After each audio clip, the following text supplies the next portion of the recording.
Welcome, today we're using CUBOT Max 3 and I'll show you how to connect to Wi-Fi this device. So first let's open the settings application and then tap to the network and internet section. After that, click once to the switcher to activate the Wi-Fi, and after that you'll see here all the available networks. You can select for example now from these networks, enter the password. To see the password, click once on this checkbox to show the password, just to handle some mistakes. For example, I'll just do it out of screen.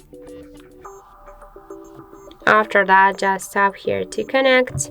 Wait a second, and now we can see that our device successfully connected to this network. If you want to just select more networks, you can do it. Just enter the password, tap to connect. After that, you'll see here the list of the saved networks with the password here on this section. And if you want to turn off the Wi-Fi, you should click here just once on the switcher once again, and that's it. Also, you can make it by the second way. Just first you should open notification panel, then on the left upper corner you'll see here the Wi-Fi icon.